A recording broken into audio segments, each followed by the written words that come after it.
I'd been sitting at the kids' table for the past hour, listening to my older sister Veronica detail her recent promotion to senior marketing manager. She was 36, 3 years older than me, and had always been the family success story.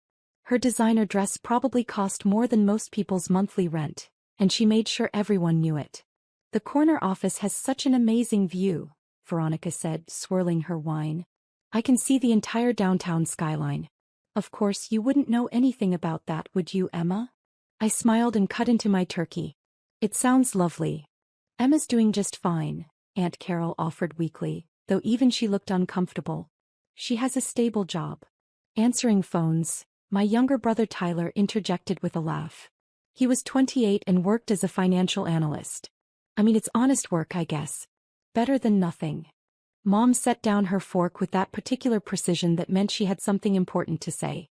"Emma, sweetheart, we're just concerned. You're 33 years old.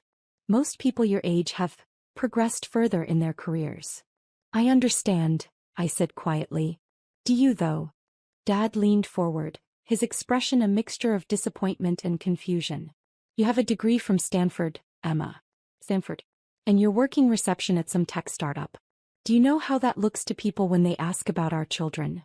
Veronica nodded sympathetically, though her eyes gleamed with something else entirely.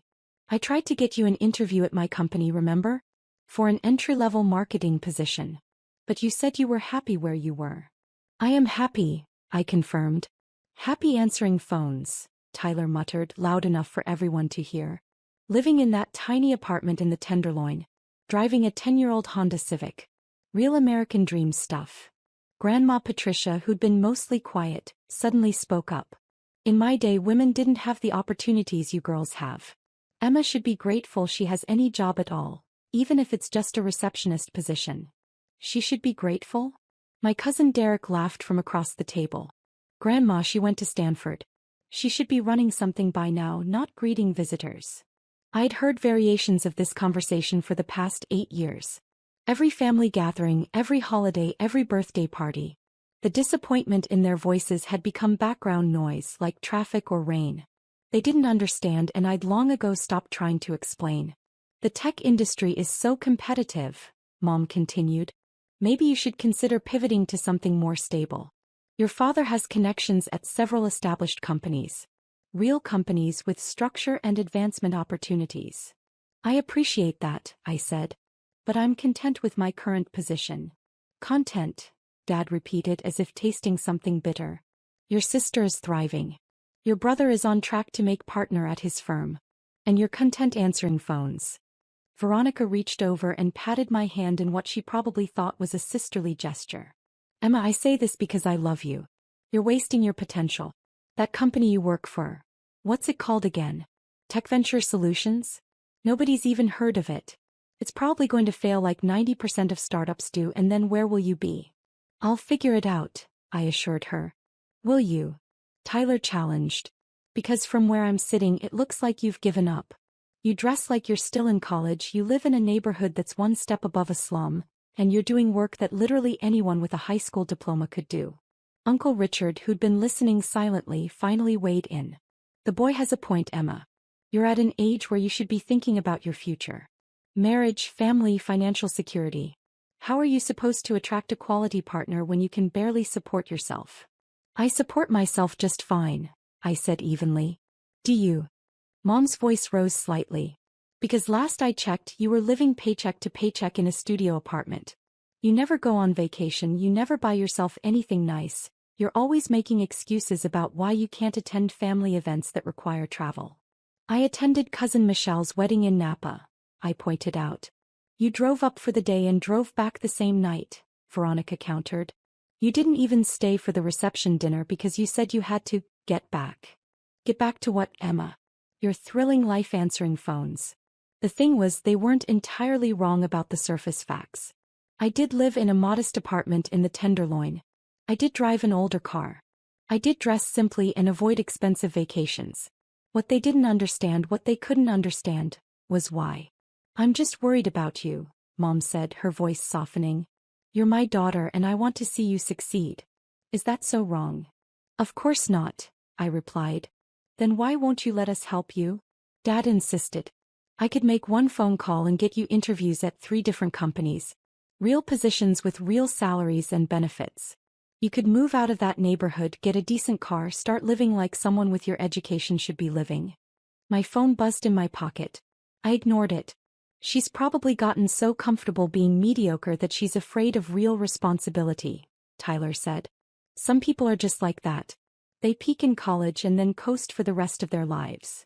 That's harsh, Aunt Carol murmured, though she didn't exactly disagree. Veronica leaned back in her chair, surveying me with what looked like genuine pity. Emma, I'm going to be honest with you because nobody else will. You're embarrassing the family. When people ask about my siblings, I love talking about Tyler and his success. But when they ask about you, I have to say you're finding yourself, or exploring options. Do you know how that makes me look? Like our family raised a quitter. I haven't quit anything, I said quietly. Haven't you? Dad's voice was firm. You had every advantage. The best education, a supportive family, no student debt because we paid for everything. And this is what you do with it. Answer phones at some no-name company that'll probably be bankrupt in 2 years. My phone buzzed again. And again. Someone's popular, Tyler said sarcastically. Probably spam calls. Although maybe that's good practice for her job. I pulled out my phone and glanced at the screen. 3 missed calls from the board chairman, 2 from our head of legal and 1 from our CFO. All marked urgent. See? This is what I mean, Mom said. You can't even put your phone away during Christmas dinner. Is that how they train you at that company? No work-life balance. I should take this, I said, starting to stand. Absolutely not, Dad commanded. We're having a family discussion. Whatever it is can wait. Probably someone calling about extending their car warranty, Tyler joked, and Derek laughed.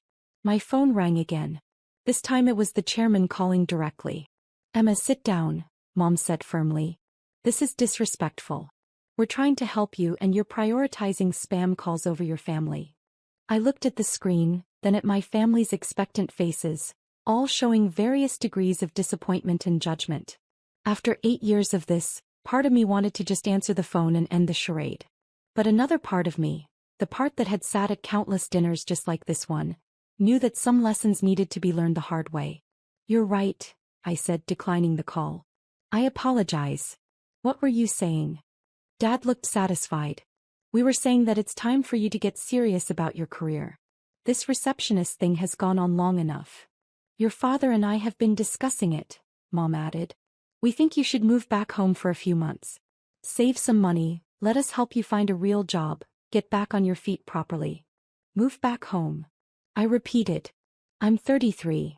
And clearly not capable of managing on your own, Veronica said. There's no shame in admitting you need help, Emma. We've all been there. You haven't, I pointed out. Because I took my career seriously from day one, she replied. I didn't waste 8 years pretending to be satisfied with an entry-level position that goes nowhere. My phone buzzed with a text. Then another. Then 3 more in rapid succession. For God's sake, Uncle Richard said. Turn that thing off. I glanced at the screen. The messages were from our head of security, our chief technology officer, and our lead investor. All were marked urgent. All were asking where I was and when I could get to the office. Emma, Dad's voice was sharp now. Put the phone away or leave the table. I think there might be an emergency at work, I said carefully. Tyler burst out laughing. An emergency at the reception desk? What, did someone spill coffee on the visitor log? Maybe the phone system went down, Derek suggested with a grin. Who else would know how to transfer calls? Veronica shook her head sadly. This is exactly the problem. You think you're so important at this little company. They've probably brainwashed you into believing you're essential. Emma, receptionists are replaceable. Anyone can do what you do. That's a bit harsh, Aunt Carol said weakly. Is it? Veronica challenged. She needs to hear the truth. She's wasting her life on a job that has no future, no prestige, no real value. And she's so deluded that she thinks missing Christmas dinner to answer phones is reasonable. My phone rang again. This time it was a number I recognized immediately. Our largest institutional investor calling on Christmas Day. I really should, I started. No, Mom said firmly. Whatever it is can wait until tomorrow. This family time is important, Emma. You need to get your priorities straight. Your mother's right, Dad agreed. Part of growing up is learning what matters. And right now what matters is this family and this conversation about your future. I looked around the table. Every face showed some variation of the same expression. Disappointment, concern, a kind of pitying judgment that had become so familiar over the years. They truly believed they were helping me. They genuinely thought I was a failure who needed saving. Fine, I said, silencing my phone completely. Let's talk about my future. Dad looked pleased. Now we're getting somewhere. First things first, how much notice do you need to give at this company? 2 weeks is standard, Tyler offered. Though for a receptionist they might not even need that much. I could get you an interview next week, Veronica said. It wouldn't be anything senior, obviously. You'd have to start near the bottom and work your way up. But at least it would be a real company with a real career path. What kind of salary are you making now? Uncle Richard asked. If you don't mind me asking. I named a figure. My official receptionist salary, which was modest but comfortable. The table erupted in sympathetic murmurs. Oh, Emma, Mom said. That's barely livable in San Francisco. I make almost 4 times that, Tyler said. And I'm younger than you. Money isn't everything, Aunt Carol tried. It is when you're in your 30s with no savings and no prospects, Dad countered. Emma, this is serious. At your salary, how are you supposed to ever buy a home? Save for retirement? Have any kind of financial security? Some people are just content with simpler lives, Grandma Patricia offered. Not everyone needs to be ambitious. She went to Stanford, Veronica repeated as if this explained everything. She shouldn't be content with a simple life. She should want more. My silenced phone was lighting up continuously now. I could see the notifications piling up. Missed calls, urgent texts, email alerts marked high priority.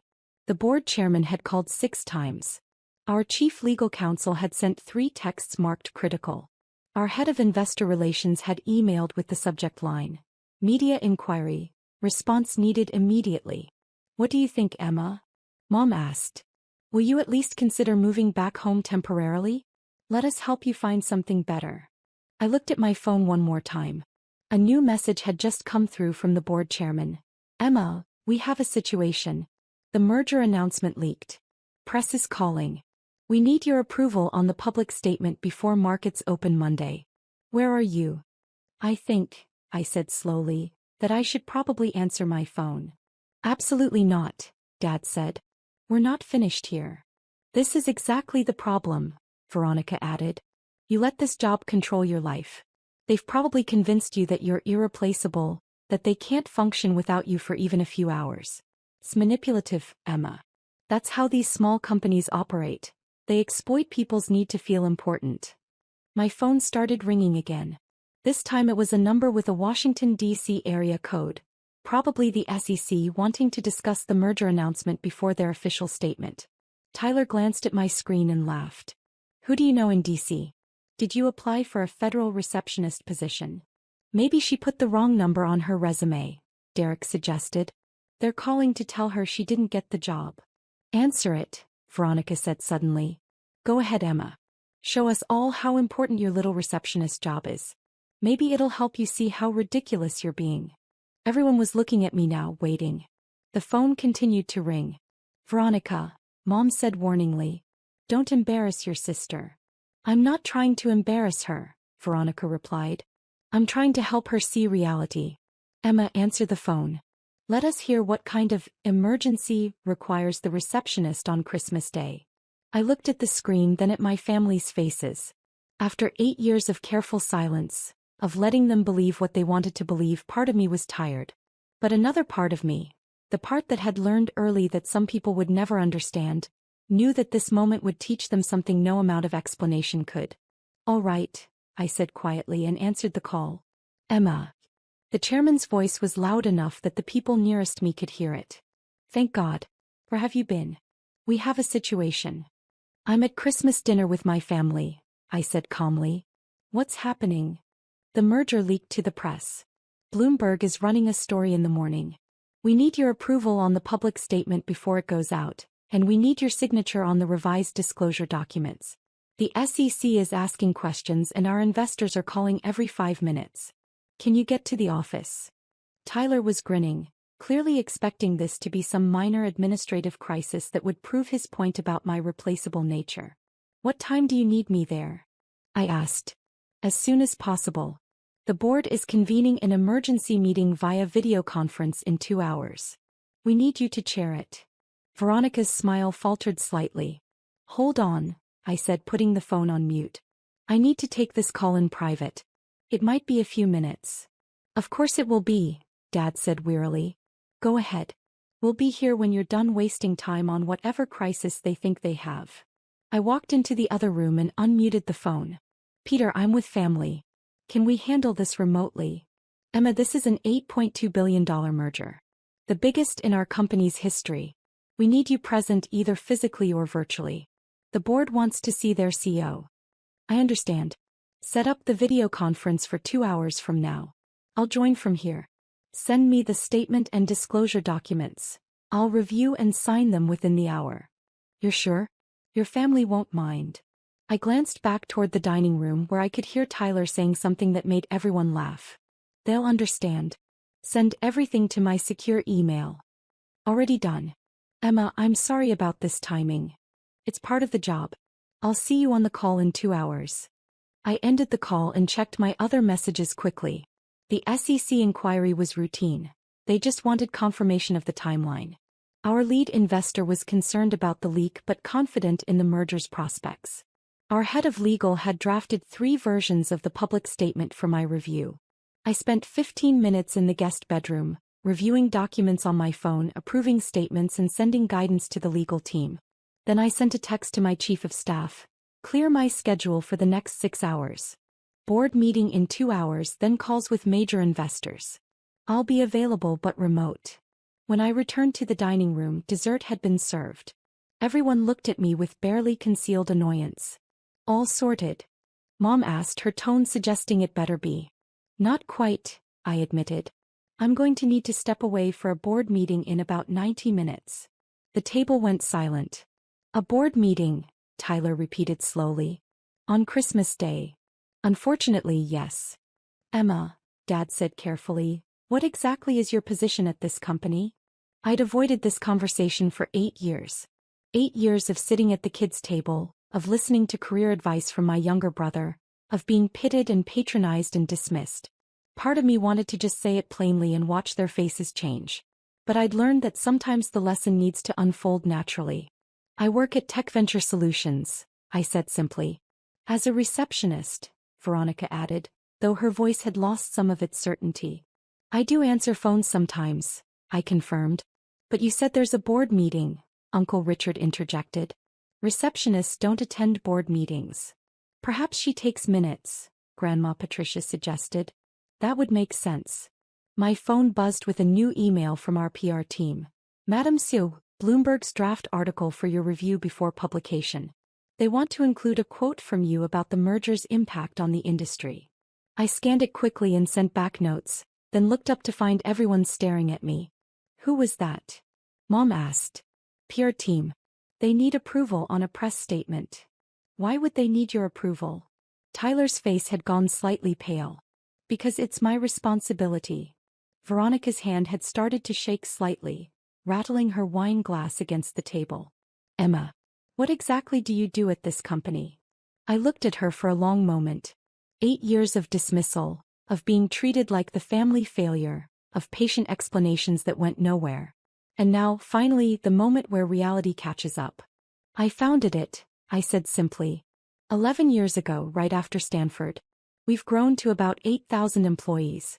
The merger Peter mentioned, that's us being acquired by Tech Global Corporation for $8.2 billion. The silence was absolute. Your Dad couldn't seem to finish the sentence. I confirmed. And primary shareholder. I own about 40% of the company, which means the merger will net me roughly $3.3 billion, give or take, depending on stock performance and earn-out conditions. Tyler's fork clattered to his plate. But you said you were a receptionist, Mom whispered. I said I answer phones sometimes. Which is true. I also meet with investors, make strategic decisions, approve billion-dollar deals, testify before Congress about tech policy and chair board meetings.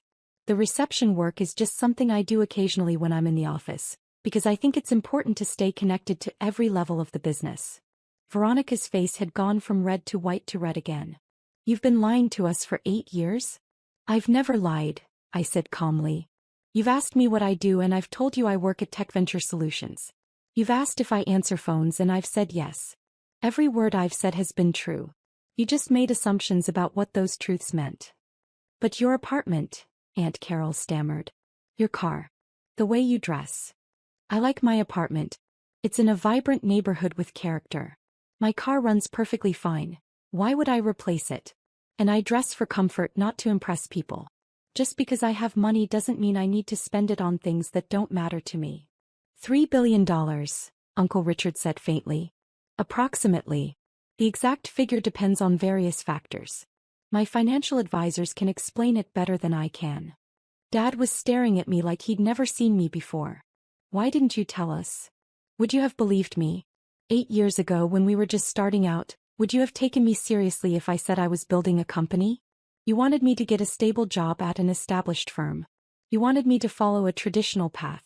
Instead, I took a risk on something I believed in. But even after you were successful, Mom protested. After the company grew.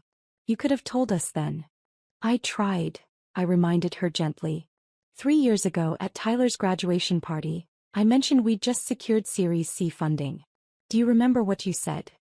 Mom's face showed that she did. You said it was nice that I had hobbies outside of work. You thought I was talking about crowdfunding or something. You didn't take it seriously. Veronica had tears in her eyes now, though I couldn't tell if they were from anger or humiliation. You let us treat you like a failure. All these years, every family dinner, every holiday, listening to us give you career advice and pity you. You just sat there and took it. You needed to believe what you believed, I said. And I didn't need you to know the truth. My company's success wasn't dependent on family validation. But we're your family, Mom said, her voice breaking. You are. And I love you. But you also spent 8 years telling me I was wasting my life, that I was an embarrassment, that I needed to accept my mediocrity. You never once asked me if I was happy.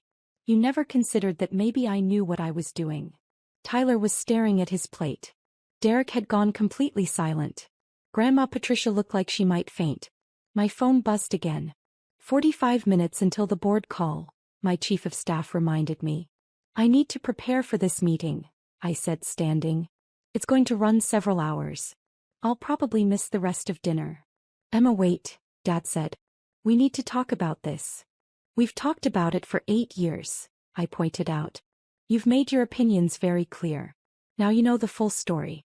I'm not sure what else there is to discuss. But the things we said, Mom whispered. All those things we said about you being a failure, about wasting your life, were based on the information you had, I finished. Information you chose to believe without ever really asking me for the truth. You could have told us, Veronica repeated, but there was no conviction in her voice anymore. I could have. But would it have changed anything? Would you have suddenly believed that the daughter you'd decided was a disappointment was actually building something significant? Or would you have found new reasons to criticize my choices? The question hung in the air unanswered. The board meeting, I said, checking my phone. I really do need to prepare. I walked back to the guest bedroom and closed the door. Over the next 3 hours I chaired an emergency board meeting, approved a public statement that would move markets when it was released, spoke with our top 5 investors and gave quotes to 3 different financial journalists who were writing about the merger. When I finally emerged, most of the family had left. Only my parents remained, sitting in the living room with cold coffee and shell-shocked expressions. How long have you known? Mom asked. About the merger? We've been in negotiations for 6 months. It was announced to the board 3 weeks ago, pending regulatory approval and final due diligence. $3 billion, Dad said again as if he still couldn't process it. Roughly.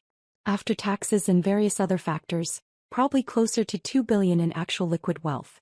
The rest is in retained stock and earnouts tied to performance metrics. And you live in a studio apartment in the Tenderloin. I live in a neighborhood I like, in an apartment that suits my needs. I don't need a mansion, Dad.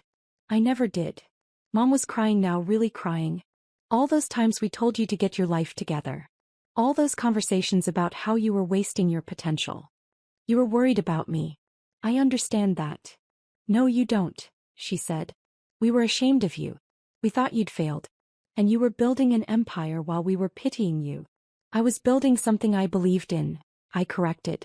The empire part was incidental. Dad stood up and walked to the window, his back to me. Your sister tried to get you a job.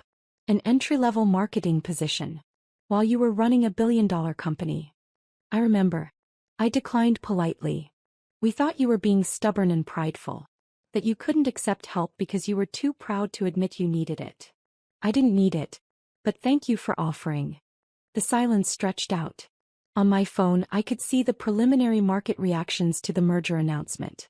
Our stock was up 18% in after-hours trading.